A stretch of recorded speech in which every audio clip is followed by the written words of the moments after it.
اعوذ بالله من الشیطان الرجیم. بسم الله الرحمن الرحیم. درنو قدرمنو دوستانو د عربي ژبې زده کړې ته ښه راغلاست. پرون موږ 12مه صفحه ولوستله، 14مه صفحه. نن له خیره د تعلیم اللغة العربیه کتاب الاساسي څخه 14مه صفحه وایو. بسم الله الرحمن الرحیم.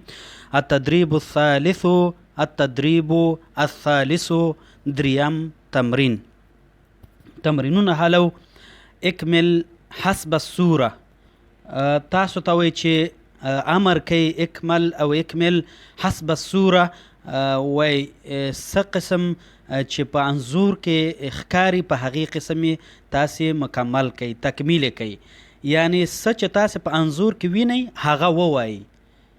لومړی تاسو ته خپله لوست لیکلی، دویم یې تاسې ولولئ.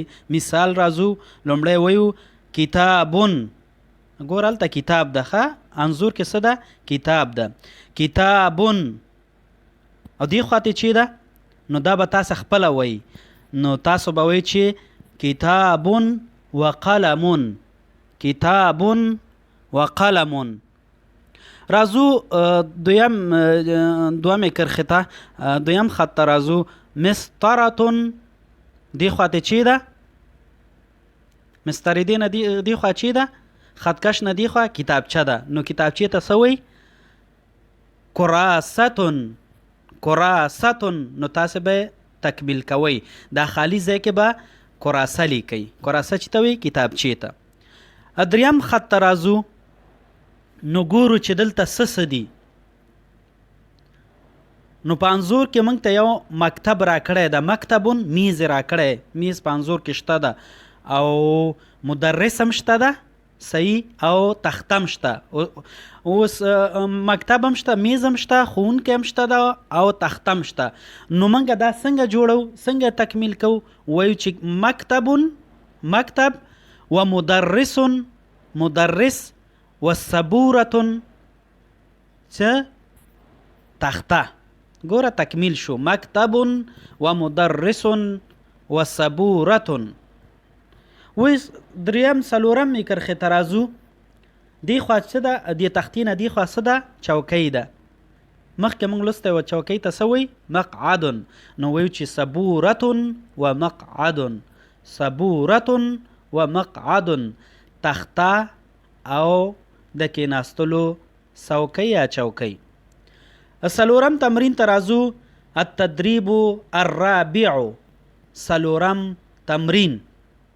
په دغه تمرین کې موږ ته حرفونه راکړي چې د دې استعمال ده، چې دا په جمله په کلمه کې په کم ځای کې استعمالیږي. د کلمې په سر کې څنګه استعمالیږي، د کلمې په منځ کې څنګه استعمالیږي، د دې څه ده؟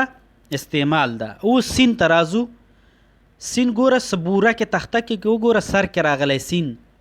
صبورتون، صبورتون تخته. او مسطرتون خطکش کې منځ کې راغلی. او همدارنګه کراستون هم منځ کې د سین. نو همداسې کاب ته راځو. کاب منځ کې راغلی، بیا سر کې راغلی او بیا هم منځ کې. کراستون کتابون مکتبون. دا خو ډېر اسانه ده، خپله هم کولی شي. تدریب الخامس، پنځم تمرین. قاف و کاپ استعمال ده. قلمون مقعدون، قلمون مقعدون. په سر کې څنګه قاف راغلی، همدارنګه په منځ کې څنګه راغلی، همدارنګه کاپ څنګه راغلی په منځ کې او په سر کې څنګه راغلی. کراستون مکتبون، کم سر کې راولی کتابون. ډېر اسانه ده. التدریب السادس، شپږم تمرین.